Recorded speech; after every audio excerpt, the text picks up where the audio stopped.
All right, guys, Miss Cogsall here. It's time for Homeless Bird, Chapter 7. Chandra was called home. It had been over a year since her wedding. She no longer looked like a young girl. She wore a handsome sari. It was white out of respect for her father's death, but unlike my white sari, Chandra's was made of fine muslin. Her hair was caught up in a complicated twist, and there were gold bangles on her arms, and the toenails sticking out of her sandals were painted. After embracing her mother and shedding many tears, she put her arms around me. "Coley, how I've missed you. There's no time now, but tonight after the funeral we'll talk the sun up." This time there was no money for a funeral in Varanasi. Sasser's thumbs were tied together to show that he could no longer work, and his big toes were also tied together so that his ghost could not return. He was carried on his Sharpway to an empty place in one of the fields to be cremated. As I watched, I thought of how he had said, "One day I will walk off across the fields and you'll see no more of me." 3 fires were lit nearby, and the men of the town chanted during the cremation until his spirit had left his body, and a holy man announced that Sasser was dead. After the funeral, as we walked back to the house, each of us was given 7 pebbles. We had to drop the small stones one by one. It is known that a spirit is poor at counting, but loves to count anyway. Sasser's spirit would occupy itself with counting the pebbles and would not follow us home. I whispered to Chandra as we dropped our tiny stones that I did not believe her Bap would wish to return. Chandra had been lucky. That night as we sat up and talked, she told me of her new life. My Sass is not well and spends her day lying on our Sharpway in the courtyard talking with friends about her poor health. Each day she has a new symptom. The running of the house is left to me with no interference, and there is a servant to help with the hard work. We had electricity put into the house so that my husband could bring home a computer from his workplace. He sits before it and touches the keys, and he can make colored pictures. She looked shyly at me. "Coley, if only I had listened to you and learned to read, I could know some of what comes up on the screen. There are words in every language and from everywhere." My Bap was wrong to dislike those machines. They are magic. And because of the electricity, we have a television. You remember how we went to the village to see the television? But there, my Bap was right. Some things you see on the American programs, very improper. She whispered what some of the things were, and we giggled until Sass poked her head into the room to shame us, reminding us that a funeral had taken place that day. In the 3 days we had together, Chandra was treated as a guest. While I went about my usual tasks, she spent most of the day in the courtyard with Sass, so Sass could brag about Chandra's good fortune to the neighbor women. It was only in the evenings that we could whisper to each other. I told her how I had talked with the man in the village about my pension. "One day I will run away," I said. "No, you must never do that. Where would you go, and who would take care of you?" I knew that Chandra was never one to think of taking care of herself, so I said no more. Still, seeing how happy she was, I began to think more often of whether one day I might be happy as well. At the end of the week, Chandra returned to her husband's home, and our life went on. Though without Sasser, nothing was the same. Sass did not even have the energy to scold me when I let the ghee boil over into the fire or forgot to sweep the courtyard. As the months went by, her sad moods drove away her friends, and the courtyard was now empty in the afternoons. She sat all day long staring at nothing. Her hair was untidy and her sari soiled. Often I caught her looking at me in a strange way. I was sorry for her. We might have been a comfort to each other, and once I even said now we were both widows. Sass drew herself up. "What do you say? Do you have a daughter who is married well? Or a son who died in the holy city of Varanasi? We are not the same." After Sasser's death, there was no more money coming from the school. Her widow's pension hardly bought our food. The brass bowls, Sass's best sari, and her silver bangles were all carried to the moneylender in the village. On the days Sass returned from the moneylender, she would stare and stare at me. I tried to keep out of sight and eat as little as possible, but I think if she could have snapped her fingers and made me disappear, I would surely have been gone. Often she asked about my silver earrings, still sure I had hidden them. I only shook my head. I tried to be as silent and invisible as the little chameleons in the courtyard. But when I saw her take down Sasser's book of Tagore's poems with his signature, I begged her not to sell it. "We cannot eat the book, and the moneylender will give me a good sum. My husband always said it was valuable."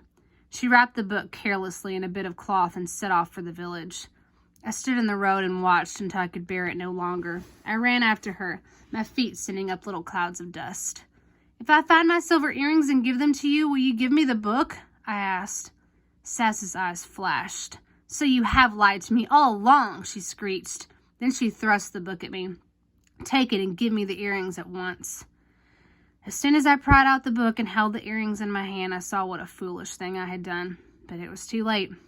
I knew I could not bear to see the book that meant so much to Sasser sold, so it was my earrings that Sass carried to the village to sell, and with them, my last hope.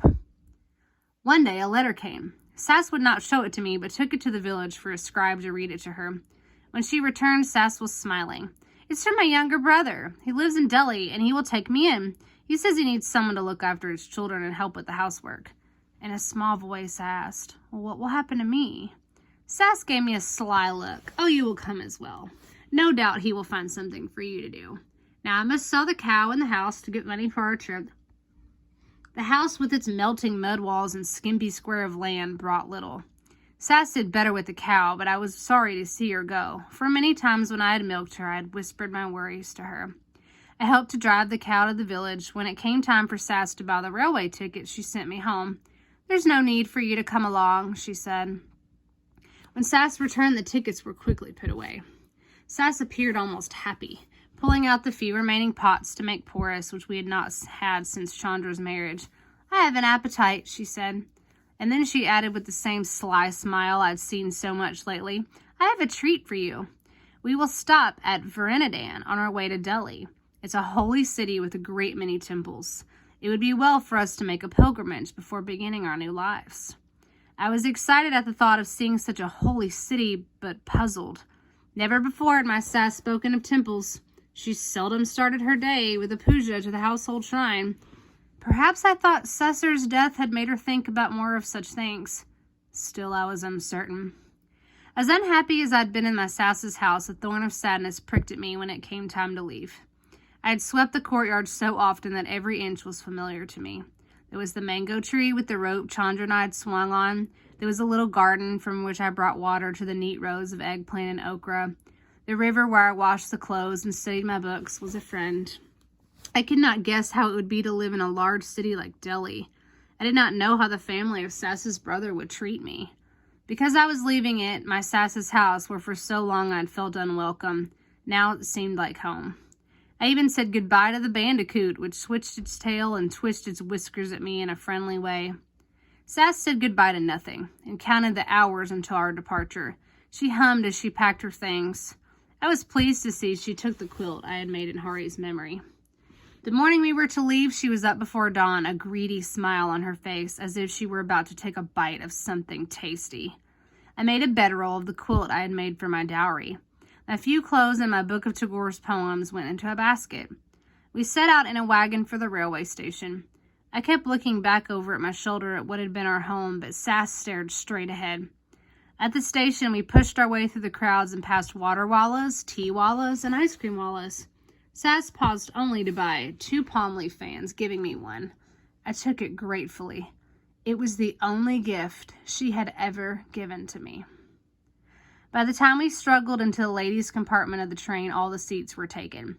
We had to push our way into a little space of floor. It was hot and smelly, and I couldn't move without getting in the way of someone else. Still, my unhappiness and worry soon melted into wonder as miles of green fields rushed by, and small villages, and once a large city. More people crowded into the train, so I was pushed into a corner where I could no longer look out or feel the slight breeze from an open window. Most of the passengers, like ourselves, had brought something to eat for the journey.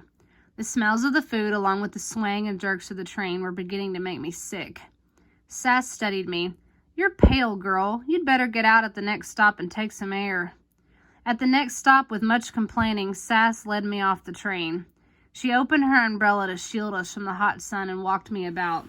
When we got on the train, I finally fell asleep.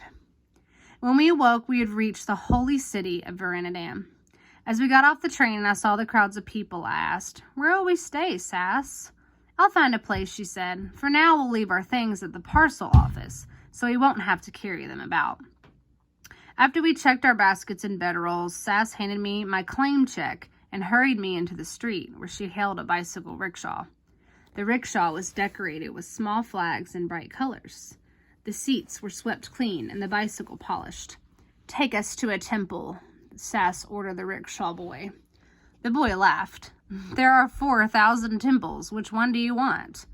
The boy was only a few years older than I was. He was tall and lean, but in the leanness there was strength.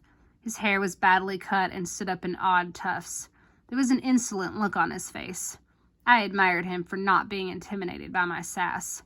"Make up your minds," he told us. "I'm losing money by standing here." Sass gave him a push. "Don't be rude with me, boy. Just take us to a temple. Any temple." She gave the boy a shrewd look. "One close by. I'm not going to pay a big fare." She climbed into the rickshaw and pulled me in after her. The boy shrugged, and standing on the pedals to give himself a start, he took off. As he rode through the streets of the city, everywhere I saw women in white widow saris like mine. "Why are there so many widows here, Sass?" I asked. She shrugged. "It's the city they come to. They are taken care of here." Many of the widows were old, but many were young, some even younger than I was. Suddenly I was anxious to leave the city.